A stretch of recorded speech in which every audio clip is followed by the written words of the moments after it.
Hello folks, Eric Leamy here, coming at you with yet another video for my secondary YouTube channel / YouTube secondary YouTube vlog, in which I present to you all of my sentimental thoughts from my heart and my soul, and my mental oddball shenanigans come from mind and brain. This is EML77 TV episode 789. Now, I know a lot of you folks know that I like a lot of stuff, but some of you folks know that I'm a big Red Sox fan. Been a Red Sox fan since 1986. So what I decided to do, and this was probably the most difficult list I've ever made. I mean, is finding my personal top 10 favorite Red Sox position players. Now, these are players that don't pitch. They play the outfield or DH or the infield. Outfield, infield, or DH. Not pitchers. I got a separate list for those. And this is probably the most difficult list ever because there was a lot of great players that I liked, like a lot of great hitters over the years, being a Red Sox fan. This was the most difficult list ever, and if I wanted to, I would have done a top 20. I would have done a top 30. But with all, me being old and lazy and all that good stuff, this was the most difficult list ever, and this is my personal top 10 favorite. These are just my opinions only. I know there's a lot of great hitters out there on the Red Sox, a lot of great players out there on the Red Sox. I could mention Ted Williams and Carl Yastrzemski, two of the best hitters in the Red Sox, and or Tony Conigliaro. I can, with the Red Sox yearbooks that I had, I can go back and and delve back into that history, you know what I mean? And I remember my first Red Sox yearbook I got in 1989. I got to learn a lot about, some of the... That's why I said this is probably the most difficult list I've ever made to figure out your top 10 favorite players. Now, I didn't say of all time. So this is basically my personal top 10 favorite players, not of all time. But, Ted Williams and Carl Yastrzemski would be on this list. And they are, but I haven't... Because I wasn't born when they played. Because they were, Carl Yastrzemski was like winding down his career when I was born in 1977. I think his career ended in 83, I believe. I forget what year. I think his career ended in 83. Ted Williams was long retired after I was born as well. In fact, my stepmother rode a couple of his horses, Home Run and Slugger. She was taking care of his horses back in the day when she was a young teenager. So, but here we go. I have decided to make now. These are Red Sox players that play for the Red Sox, even if for 1 year or 2 years, or even homegrown. So, and just it is a difficult list. And these are the guys in the list. And a lot of people think you're crazy, Eric. You're nuts. Listen, folks, I've been crazy since the day I was born. So don't give me that jive, okay? And listen, and just to let you guys know, I'm not, just because I'm a born-again Christian, doesn't mean I'm perfect. I'm not perfect in every situation, okay? So, y'all get off me on that, all right? Because the fact of the matter is this, I'm a human being, just like all y'all. Cut it, all right? Cut the jive, man. Cut the jive turkey. Okay, let's, cut the jive turkey. There we go. So here we go. My personal top 10 favorite Red Sox position players. Number 10, Xander Bogaerts. I'll tell you one thing. When his full rookie season, 2013, and he won the World Series with them, and that's his first World Series, which I think is really cool. Imagine winning the World Series on your rookie season. Xander Bogaerts had a lot of promise, and he's still one of the best hitting shortstops on the Red Sox today. In my personal opinion, Xander Bogaerts idolized Derek Jeter. I think he's a good shortstop to pattern himself after. I think, Jeter's got all, despite the fact that Jeter played for the Yankees, he exuded class to the major league. So Xander Bogaerts did pick a pretty good player to pattern himself after. Okay, number 9, J.D. Martinez. When we picked him up, I knew he would make a big difference because when Big Papi retired, more on David Ortiz. When Ortiz retired, you need that, middle of the guy lineup to do really serious damage, and he's done that for us. And in 2018, he helped the Sox win the World Series, which is, I think, totally amazing. And it was our first post Papi World Series victory. So because the last 3 World Series win with Big Papi in the lineup. So more on Big Papi. Number 8, Jose Canseco. Now, if you ever told me that Jose Canseco would be playing for the Red Sox one day, I would say you're nuts. I thought he would stay loyal to Oakland. I thought he would, be an Oakland guy for life. Oakland gave him away to Texas. So I figured, I thought he would stay for Oakland. But then I found out when the Red Sox traded a couple of guys for him, I'm like, we got who? We got Jose Canseco. I was really excited. I was really excited because Jose Canseco was one of the biggest power hitters in baseball. First 40-40 guy in Major League history.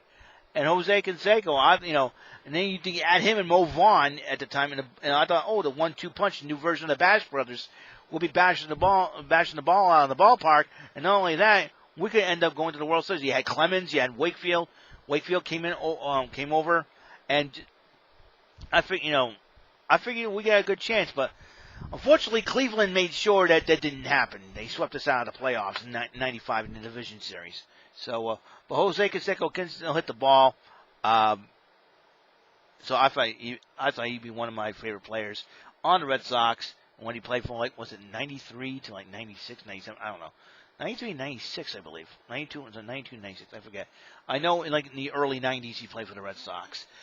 Number 7, Phil Plantier. Now there's a name that y'all not familiar with. Phil Plantier was a homegrown Red Sox player when he got called up to the big leagues in 1990. Was a September call-up. He had this unique batting stance, and I would get up and show you, but it's basically him. It's like what Phil Plantier would say. Excuse me, just a second here. Phil Plantier did this, as Jerry Remy described it, a toilet seat stance. He would crouch down like this. The dude with that stance hit 33 home runs from Pawtucket. Could you believe that? I can't. It was like 33 home runs from that stance? So, and I first saw him like, this guy's a pretty cool stance. I emulated his batting stance, and he's the guy that inspired me to bat left-handed. I don't know if you know, and I started realizing that he hit left hand. I hit more for power on left hand. I got more power on the left hand side than the right hand side. I became a switch hitter as a result. So, Phil Plantier was one of the reasons why I started practicing batting left-handed, and that's why he's on this list. And he's one of my favorites. Number 6, Mo Vaughn. 95 AL MVP. The guy can hit he was like the original Papi. I think he was in between George C. Scott, the Boomer, and George Scott, the Boomer, and Big Papi David Ortiz. Mo Vaughn was that in-between guy. Guy can hit home runs. I think he hit, 45 home runs, something like that. Guy can hit for power. I'll tell you one thing right now. And he didn't get us a World Series ring, but he was one of the best Red Sox hitters. Reminds me a little bit of Mr. Hughes. When I first saw him, I was it looks like Mr. Hughes, a wrestler from the WWE. So, move on. Number 5, Jason Varitek. When he and Derek Lowe came over in the Heathcliff Slocum trade, we thought we got the raw end of the deal. We got the better end of the deal. Okay? Because Jason Varitek caught the first Major League catcher to catch 4 no-hitters. He caught Derek Lowe's no-hitter. He caught Hideo Nomo's no-hitter. Clay Buckholt's no-hitter. And John Lester's no-hitter. I mean, I cannot believe it. And Varitek, yes, he was the one that shoved the glove into A-Rod's face after he got plunked by Bronson Arroyo in the July 23rd, 2004 game, and they started brawling. And he led the way, and he was the captain. He was the captain for the Red Sox. Jason freaking Varitek. One of the best catchers in Red Sox history, right up there with Pudge Carlton Fisk, a little bit more on him. That's why he's on the honorable mentions. So Jason Varitek, he can hit for power. He's very good. He knows how to call a game behind the plate as a catcher, and I'm really excited. I was really happy, and I think Derek Lowe and Jason Varitek were main keys for the Red Sox to break the curse in 2004. 2 of the main keys. Trust me. Trust me on this one. All right. All right, number 4, Johnny Damon. Y'all Red Sox players. He's a trainer. He went to the Yankees. Yes, but he helped us break the curse. Johnny Damon brings a lot of personality to the team with his long flowing hair and the beard, and everybody said he looked like Jesus until he went over to the Yankees. I know. But Johnny Damon was really cool with the Red Sox. He knows how to steal bases. That's one of the reasons why I liked him, because the guy can hit, can run. He can run out in the field. He can really... He can run out. He can run, hit the bases, and he'll hit for powers. He'll hit for power. I mean, think about it. Game 7 of the 2004 ALCS, he hit 2 home runs. All right, I figured the grand slam was the main key for the Sox to win that game and to hold on to the lead, despite the fact the Yankees scored only a couple runs, and that was off Pedro Martinez, for God's sakes. A little bit more on him, because I got another top 10 list of favorite Red Sox pitchers. But Johnny Damon was one of the key players that helped the Red Sox break the curse. You got to remember that, folks. That is why I picked Johnny Damon as one of my personal top 10 favorite Red Sox position players. Number 3, Mr. Cowboy up himself, Kevin Millar. The dude's got a lot of sense of humor. Another guy who brought a lot of personality to that Red Sox 2004 team. He started up in 2003. He said, we got a cowboy up. And they cowboyed up into the playoffs, into the ALCS, even though we all know what happened. Red Sox front office made some changes, manager-wise and everything else. And Kevin Millar brought a more personality to the Red Sox. And he's one of the players responsible. He got on base. I think, to me, the big, huge walk to Kevin Millar, and Millar says, he sacrificed himself and says, I can't run. He's probably slow as molasses. Sends Dave Roberts out there. That's, Kevin Millar's willingness to be a team player in that situation really did change the Red Sox fortunes at this point. That's why I put Kevin Millar number 3. Number 2, Manny Ramirez. What can I say about this guy? When we signed him via free agency in 2001, that huge contract, $160 million contract, I figured this guy can hit the ball. And this guy is one of the funniest players ever.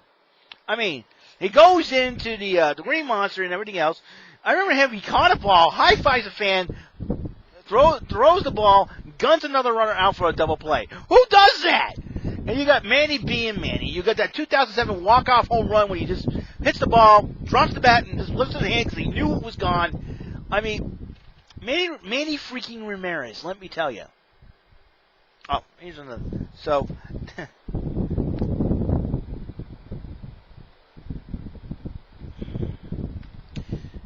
Manny freaking Ramirez, let me tell you. I added another honorable mention, Manny Ramirez, and that's why he's one of my favorites. So, Manny Ramirez. And my number 1 personal top 10 favorite Red Sox position player of all time, obviously, Big Papi David Ortiz. When we signed him from the Twins, we didn't make it.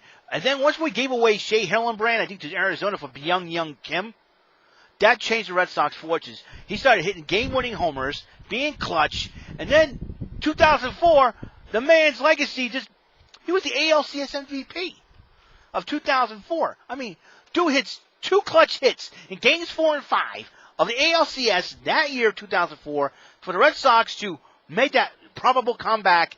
You talk about the impossible dream part 2, that was it, but it was fulfilled. The Red Sox broke the curse. David Ortiz was one of the main keys why the Red Sox did break that curse that year, and he helped us win 2 more World Series till he retired, I believe in 2016, but we won another World Series in 2018 after that. So that is the top 10. Here are my honorable mentions. Jim Rice, one half of the Gold Dust Twins along with Fred Lynn. That's another guy I should put on this list.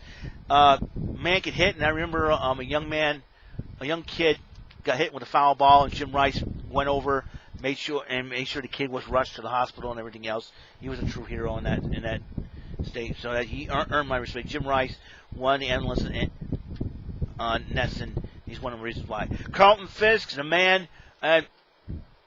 Let me redirect you or something. See that picture on the wall over there? That's Carlton Fisk, man. That's Carlton Fisk, the guy who famously waved a home run fair ball. That's Carlton Fisk. Pudge, 75 World Series, man, and he's one of the best. When I started watching baseball, when I became a Red Sox fan, I didn't realize he played for the Red Sox until I looked at his card. The White Sox. So he played for the White Sox when I became a Sox fan in 86 of the Red Sox. I didn't know he was a Red Sox legend. Pudge, lives in New Hampshire. Really all-around player. Okay, another, my third honorable mention, Nomar Garcia-Parra. The sacrificial lamb in the 2004 season. Excuse me. All right, 2004 season. This guy, he had that routine with the batting gloves. My father could not stand him so much. My father made fun of the poor guy, calls him Manny Gloves. I will never forget. And every time we watch a Red Sox game at someone's house or something like that, and he sees Nomar doing it, why is he doing that? It aggravated my father so much. But he was one of the best hitters. 97 Rookie of the Year. Nomar Garcia-Parra, he's just one of the best, and one of the best shortstops. But we sacrificed him in 2004 to get Dave Roberts over from the Dodgers, Orlando Cabrera from the Expos at the time, and Doug Mientkiewicz from the Twins. Those three players were main key in helping us break the curse in 2004. So thank you, and they even gave Nomar a ring as a way of saying thank you. So I think it was really classy, and he signed on with the Red Sox for one day to retire as a Red Sox, which I think was really cool. So thank you, Nomar, for all you've done. Another honorable mention, Rafael Devers. The reason why he's young, I think the future is bright for him. The kid can hit. He's struggling this season, obviously, because of everything that's been happening here. But the kid can hit. He hit 30 home runs last year, and he's the main key of the Red Sox winning the World Series in 2018. Let me tell you something, Rafael Devers, he's going to be a future Hall of Famer. Watch him in the future. I think it's going to be great. He's a young kid. Watch out. Another honorable mention, Dwight Evans. Dewey. Dude can field like crazy, man. He can hit the ball. He hits for power. And, he was the first one to lead off with a home run, and it was an 86 season. But the dude can field. I think it was Game 6 key double play. He caught a ball from Joe Morgan and got Ken Griffey Sr. off first base. Ken Griffey Sr. But the guy can hit for power and all that. You had an outfield. I think a lot of people are saying if Jim Rice had not gotten hurt, I think the Red Sox would have won the World Series in '75, and the curse would have been broken there. I think Jim Rice was hurt that. So you had the Red Sox had the best outfield back then. Jim Rice, Fred Lynn, Dwight Evans. Maybe say if Jim Rice had not gotten hurt, he would have. The Red Sox would have won '75 World Series. Yeah, Dwight Evans is one of the best. Cannon arm. He was totally awesome. The Dirt Dog, Trot Nixon, guy can hit for power. He can field, and he goes all out. Trot Nixon was one of the key players to help the Red Sox break the curse and all that. Homegrown player. I kind of miss him, and so yeah, I miss Trot Nixon. Totally awesome. And the final honorable mention, Mike Lowell. He came all over with Josh Beckett. I forget who we gave up. No, Hanley. We gave up Hanley Ramirez to the Marlins to get him and Mike Lowell and Josh Beckett. Mike Lowell, key player to win the 2007 World Series, man. Mike Lowell was one of the best. Him and Josh Beckett. And I can say no more. Dude can plays a lot on energy, can hit the ball.